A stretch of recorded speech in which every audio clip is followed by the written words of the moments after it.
Welcome back to the channel. Product roles are one of the most coolest roles in these days when building softwares. There's the engineering side of it, which is more how you do and execution focused and implementation focused. Product roles have evolved to become really super cool and try and define what you're trying to build. So this is a roadmap from roadmap.sh guys, and they have great roadmaps out there. If you're looking for learning resources, just check this out. And these are great. This is a very good and exhaustive roadmap. So I just thought I'll give you a good overview into it. A little background myself. I've worked across engineering, architecture, and product building technology products. So I do have some understanding of it. However, I'm still evolving as a product manager. So this is a learning for me as well. But the roadmap is very, very interesting. I'm going to cross through the core elements, and then you can definitely refer to the link and go deep dive into each topics, kind of build a 6 months or a year roadmap and a journey for yourself from a learning perspective. So let's dive in. So, introduction, what is product management? I think it's important to first distill that and understand. And the website gives you a little bit of, definitions and some concepts around it. So product management is very, very multifaceted. I think you align with engineering, you align with business, you align with market, you understand consumers, you understand personas. And essentially, the decisions made by these teams are very, very strategic. They are functional and critical for commercial success of the overall product. So, you work as a bridge between customer and the organization. So then you get into design, you get into engineering, you get into, GTM, you get into marketing, you get into customer support, everything. It's a very, busy role. So that's what is product management, and a person who does that is product manager. There are a couple of varying terms: product owner, senior product manager, director product manager, PO, PI, planner. A little bit roles and overlaps from Scrum also, but I think the best suited or grounded definition that I feel is that these are, previously we used to call them business analysts, which are just functional focused, but now that has grown into much more wider with a like a banyan tree. So it's a great role, by the way. So you get into understanding of what the domain is, what the product management is about, what do product managers do, understand the life cycle, which is introduce yourself, understand the product, build the product, grow the product. There's a maturity, and then you probably also have to sunset it, right? So there's a life cycle around it that you study. Then how do you do and build the idea? There's product identification, couple of techniques. You have iterative techniques, you have brainstorming techniques, you do mind mapping, writing, collaboration, bunch of things. You have a couple of standard, frameworks like Blue Ocean, theory of incentives, problem framing. But again, most of these are centered around idea generation. So how you get to the idea can be multifaceted. You can be collecting user feedbacks, or you might have an insight into some industry, or your analytics team is giving you some insight. So different inputs.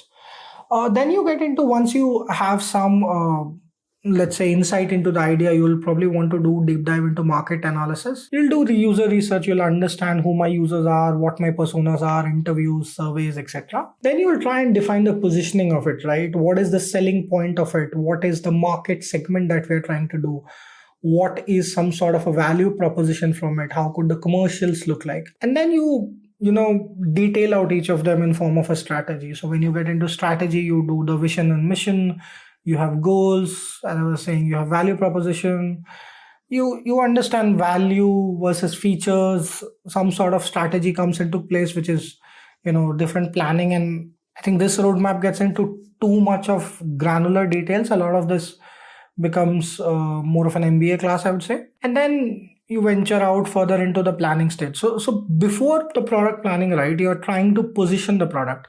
So you started by identifying it, trying to frame it. What are we really talking about? Then you try to define some goals, features, visions, etc. And at this stage, aren't any engineering details available, implementation details available. This is all, at a by far and large stake. Now, it's important to know that the product is not just a software product. You could have different kind of products.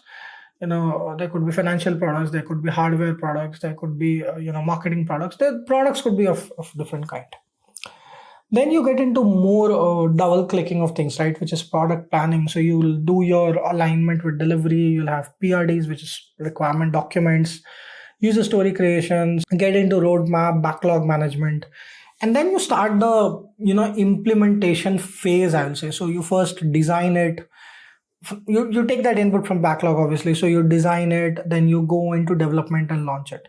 And when you go into development, you have to understand a little bit of couple of different areas, like you want to understand agile, scrum, kanban, things like that.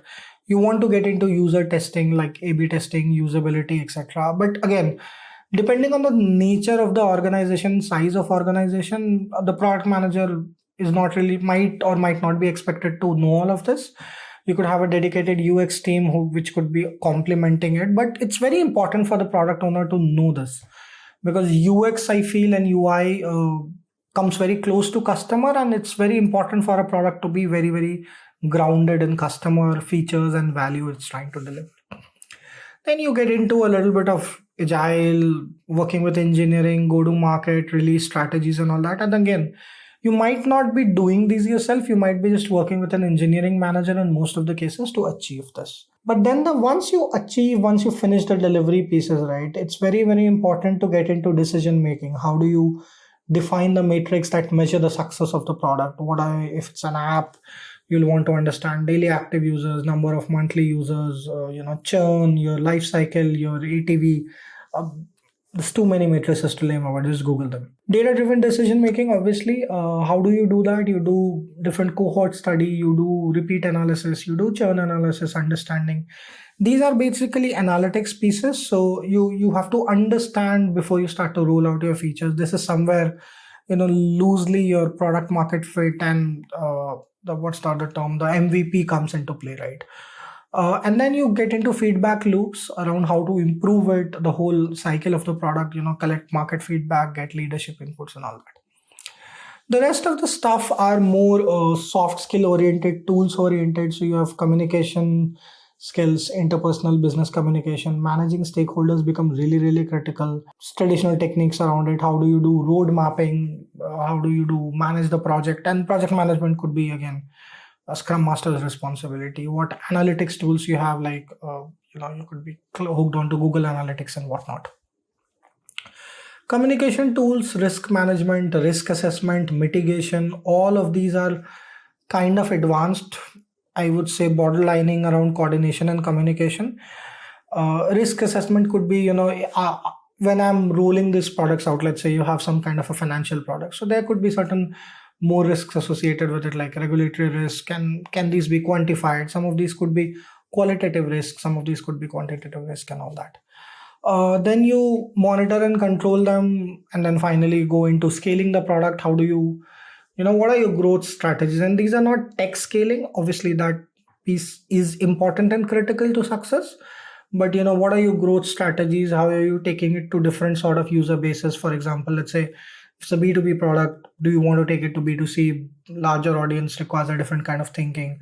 Do you want to, take it out of different geographies? Maybe it was meant for a certain specific user base in an age group. Do you want to do A/B pilot for an additional age group and a bunch of more personas and all of that? So scaling is a very a different kind of conversations. Requires, I don't think it's a one-person job at all. Yes, platform thinking also goes along the way, but again, platform thinking is really being sold everywhere. And then you get into more leadership and influence, advanced analytics, and predictive analytics. ML AI is literally pushed everywhere, but all of that is important. But it's very, very crucial to know that you are not expected to know it all or be it all.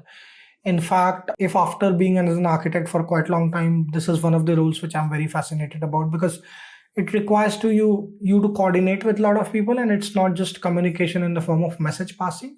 It's a lot of distillation happening inside. So if you are looking for new challenges, interesting challenges, where you are trying to work with teams, trying to build things that can improve the lives of people, product manager roles could be fun. So yeah, that's it from a roadmap perspective, under 10 minutes. Hope that was insightful, valuable for you. Do check out the link. Most of it is online, but personal commentary, I hope it was valuable. And another important parameter, this is a different kind of video. I'm usually used to doing large language models AI, so software architecture. So if you want to watch most of my other videos, please do click subscribe, join in the membership channel, put in a comment if you have liked it. And yeah, thank you. Until next video. Bye bye.